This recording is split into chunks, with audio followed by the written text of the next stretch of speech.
Alrighty guys, it's TRP here, using the Canon Power Shot. This is 660, still in work in progress. This is just going to be on a little update because I haven't made a video in like 5 weeks. Got our toolbox all set up and arranged, kind of. Got everything up in here.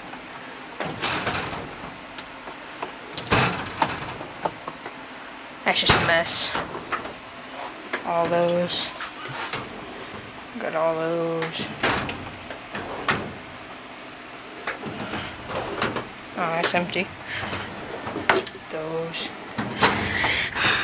And all the power tools.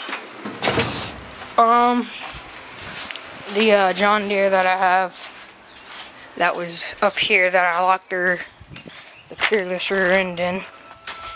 My dad told me I had to drag it out back, so I drag it out back and got the motor off of it. It had one weird pulley on it, so cut that bad boy off.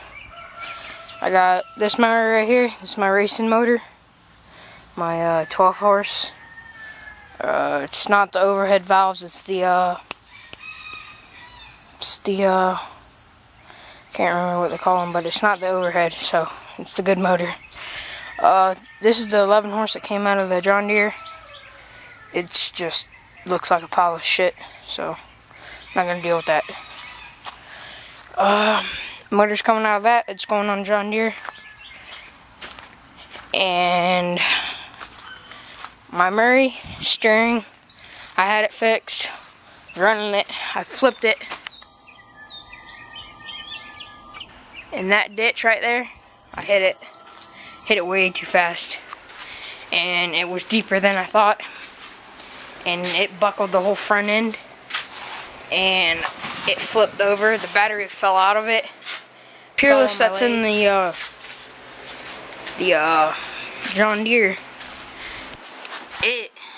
When my dad locked it, it won't use neutral right. It spins the entire thing over to where I don't have any neutral, so it's straight gears, so I can't put it in neutral and let it idle. So I'll have to put a clutch lock on my clutch, so when I get off of it, it's in like clutch mode, cause yeah, it doesn't want to go in neutral. I can't push it in neutral. I think it goes in neutral and it'll spin the shaft without spinning it over, but it does not want to stay, or it does not want to go out of neutral. So I'm gonna have to find something out on that. But yeah, hopefully we can have some good videos here, because the John Deere, it's got a steering box on it, so I won't strip out any gears. And yeah, I'm gonna run an exhaust on this on 12 horse over there. I'm gonna get an exhaust off of that motor right there. I'm gonna take that exhaust off. I'm gonna put it on there. Then I'm gonna take the exhaust that's on it right now and just stick it on the end for a muffler.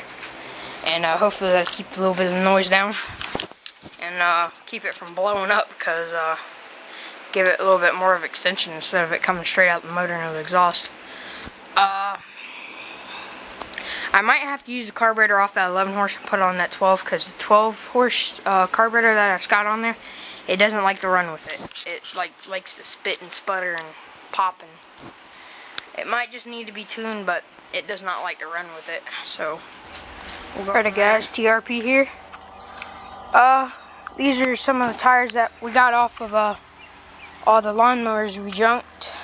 That's 1, that's 2, that's 3, that's 4.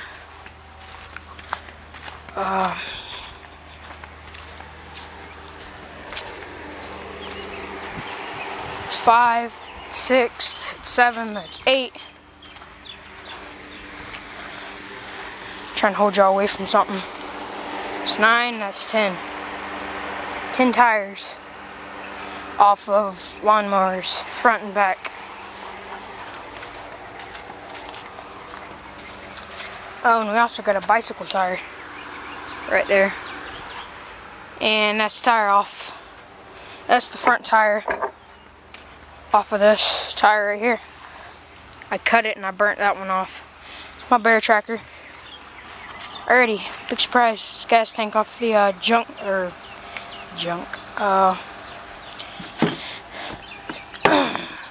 Deere. There we go. That's a front tire.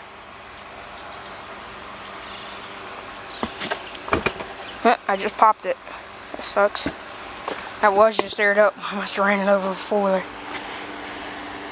12 horse. John Deere. I have to cut these spindles off. Cut those two off. And the Murray that was just up front here, where I got that motor off of, I'm cutting its spindles off and I'm going to weld them on there because these spindles are froze up. I freed the rear end. I took my four-wheeler and I took it and I drug it all the way down there, around my house, all the way around back, around the back, all the way down the front ditch, around the corner, down the road. It freed up to where it can run down the road now, to where it's not locking up and just sliding like it is right here. But once it hits this rocky gravel stuff, it locks up. It does not like to run on this loose stuff. Ran it down through there, ran it across there. I was sitting over there in their yard, jumping it right there, hitting it onto there. And I ran across right there, then down there, across their driveway, then around there, all the way around. It's very shaky. Gotta close the gate so my chihuahua don't get out. Ain't that right, Captain? Ain't that right, buddy? Alrighty. Back to mowers. Alrighty. I don't know if I'm gonna be able to get this motor in here right now, because it's turning black up there and it's summer. As you know, it just dumps rain. And as you can see, you can still see some of the mud that's on this bad boy after I even cleaned it off. The front rim's caked in mud. So I got some grass up front, right up in there. Front spindle's got a little bit of grass. That's from doing donuts. That little grass sticking on there. I'm gonna take a gas tank instead of this little dinky piece of crap that's broke, that won't even thread on. See, it just spins right back off. Yeah, it's out of threads. I'm just gonna take a bigger one, stick a bigger one right where it's supposed to go, right there. Oh, that broke. Oh, that's because I was grinding that off. Well, I'll probably weld a piece of angle on here and get rid of these little dinky things. Weld a piece of angle on there. I'll bolt it on. Make it all strong. See right there's the steering box. Down in there. You can't see because of this. That seat is junk. I'm taking the Murray seat, putting the Murray seat on there. When I flipped this over, when I had it over here getting the motor off of it, I flipped it over and it crushed that. So it was junk anyhow because it didn't even have any cushion on it. But yeah, here's my racing motor. Good motor. Probably gonna have to take off the carburetor because this got wet last night. I left it out here. Got all my tags and whatnot on there. It's got Wesco pistons in it. It's all good. Starter's good. Everything's good on it. I'm gonna give it an oil change and put that straight pipe on it that I showed y'all, and take that exhaust that's on it right there,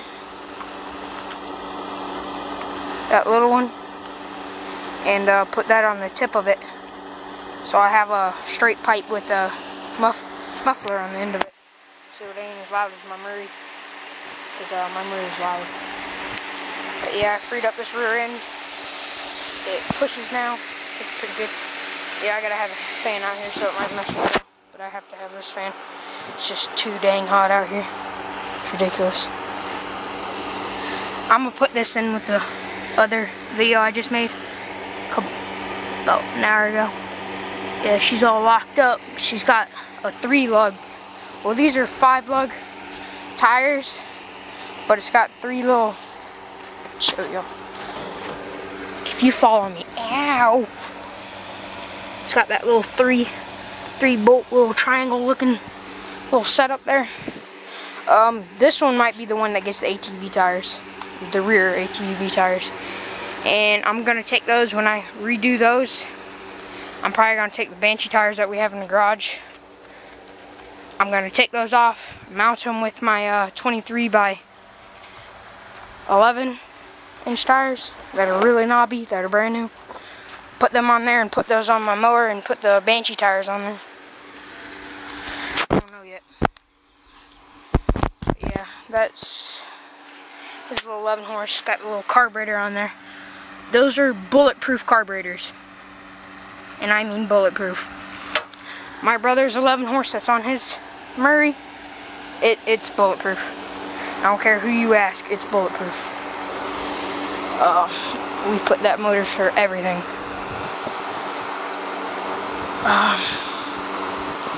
Alrighty, that's going to be the closing to this video.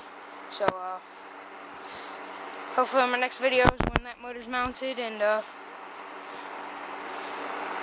getting her running and hooking her up and maybe get a little test drive out of her. Then I'm going to pulley swap it. We'll be doing pretty good. Alrighty guys, peace out.